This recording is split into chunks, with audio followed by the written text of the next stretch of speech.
Brave, this is the first लड़ाई, ये पहली लड़ाई थी दोस्तों पाकिस्तान और भारत के बीच में, या भारत की पहली लड़ाई थी जन्म लेते ही।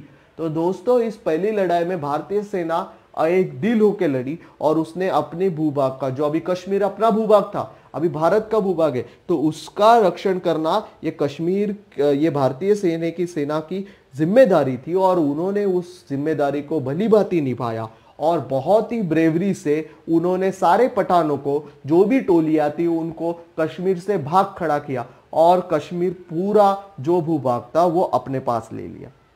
दोस्तों ये चल ही रहा था, बहुत ही आक्रामक वे में भारतीय सेना उन पे हमला करके सब कुछ अपने कब्जे में ले रही थी दोस्तों। लेकिन एक अलग ही निर्णय दुनिया सेना के सामने आया, जो आज तक उस पर डिबेट चल रहा है कि वो किस तरह से हुआ, क्यों हुआ। कुछ लोग कहते हैं कि जो हुआ वो अच्छा हुआ, कुछ लोग कहते हैं कि अगर सेना को उस समय पूरी छूट दी जाती तो पूरा कश्मीर आज भारत में होता। तो ये डिबेटेबल क्वेश्चन है दोस्तों, आप उसके बारे में थोड़ा और पढ़िए, आपको बहुत सारी जानकारी मिलेगी। तो दोस्तों हुआ क्या था वो मैं खाली आपको बताऊंगा। तो सेना जैसे आक्रमण करके कश्मीर घाटी को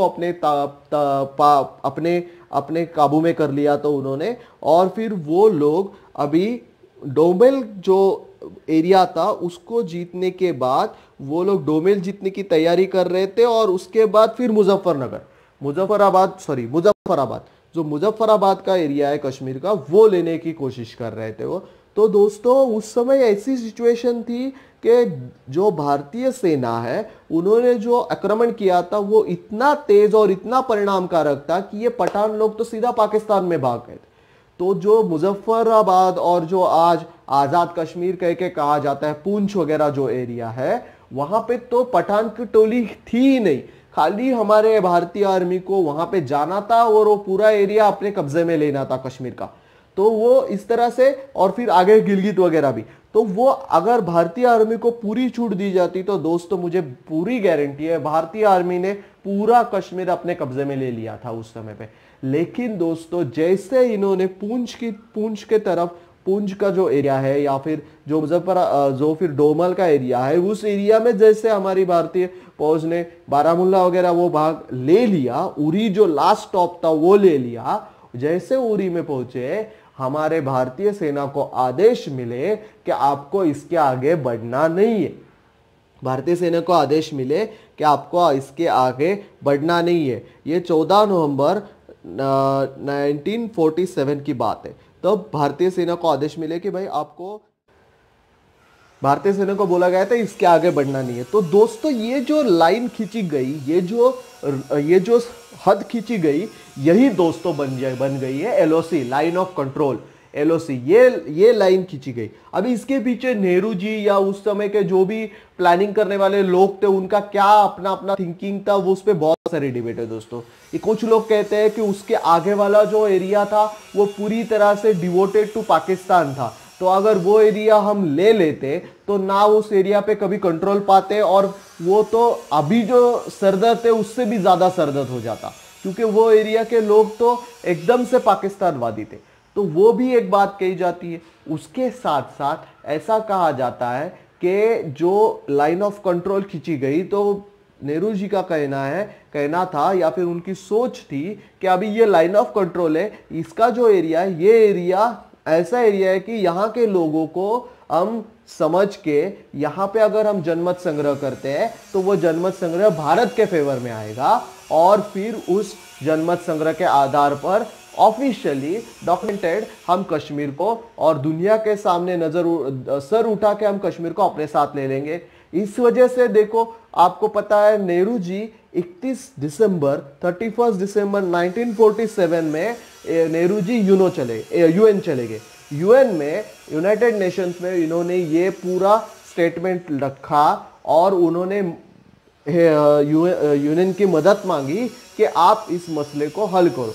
दोस्तों यहाँ पे नेहरू जी का बहुत ही थिंकिंग वाला बात आपके सामने आती है, बहुत ही सोच समझ के उन्होंने ये निर्णय लिया था, क्योंकि जो वो यहाँ पे गए थे, यूनो में गए थे, तब उन्होंने आर्टिकल 35 के अंदर वो यूनो में उन्होंने ये सवाल रखा था, क्योंकि अगर आर्टिकल 35 के अंदर वो नहीं रखते तो ये जो सवाल था इस पे मिलिट्री एक्शन भी कर सकते, यूएन मिलिट्री एक्शन भी कर सकता था यूएन दोस्तों, तो ये मिलिट्री एक्शन भी कर सकता है। लेकिन आर्टिकल 35 के अंदर ये सवाल रखने के बाद यहां पे सिर्फ एक ही प्रयास हो सकता था कि वो बातचीत से इस चीज को सुलझाए या फिर वो यहां पे कोई जनमत संग्रह करे, जो भारत चाहता था। क्योंकि पाकिस्तान तो चाहता ही था कि यहां पे जो यूएन का जो लश्कर है वो आ जाए और वो यहां पे कब्जा करे। तो उसकी वजह से क्या होता कि फिर पाकिस्तान ग्राउंड लेवल पे मैनिपुलेट करके बहुत सारी चीजें कर सकता था।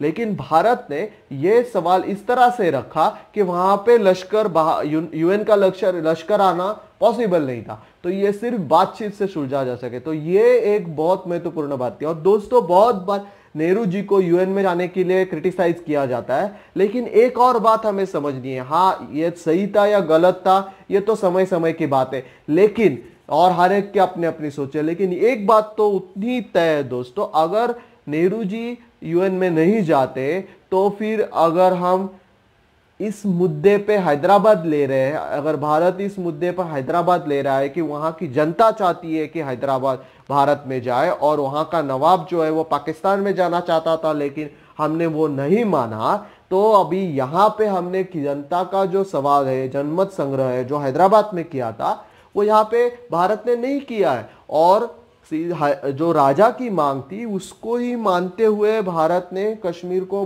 विलीन कर लिया। ऐसी बात बाहरी राष्ट्र में भारत के बाहर चलनी शुरू हो गई थी दोस्तों। तो इसकी वजह से भारत की छवि बहुत ही खराब हो रही थी।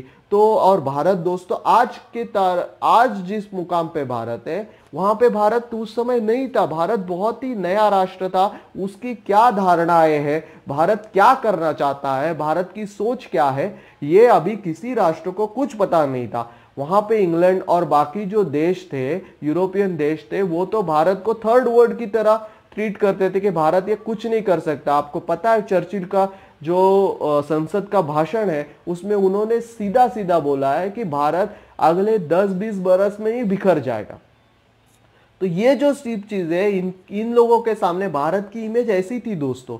तो सोचो अगर ये इस तरह की सिचुएशन जब दुनिया के सामने आती है, जहां पे हैदराबाद में हमने एक चीज की और कश्मीर में हमने एक चीज की, तो ये बहुत ही अलग इमेज भारत की दुनिया के सामने पहले ही 6 महीने में इनपुट हो रही थी दोस्तों। तो नेहरू जी को उस चीज का बहुत ही बड़ा ख्याल था। तो उन्होंने यूएन में गए, इसका मतलब उन्होंने ये सरेंडर किया था कि भाई आप सोचो, आप बताओ कि क्या करना चाहिए, हम उसके लिए तैयार हैं। अगर नेहरू जी मेरे ख्याल से, और ये बहुत लोग भी कहते हैं, बहुत ही राजकीय पंडित कहते हैं कि अगर नेहरू जी अगर यूएन में नहीं जाते तो पाकिस्तान यूएन में चला जाता, और उन्होंने ये दो मसले उनके सामने रखता, हैदराबाद, जूनागढ़ और कश्मीर का। तो ये 3 मसले अगर वो यूएन के सामने रखता और उस सिचुएशन में पाकिस्तान अगर वो हस्तक्षेप करता तो वो बिल्कुल आर्टिकल 35 के अंडर नहीं करता, तो फिर क्या होता,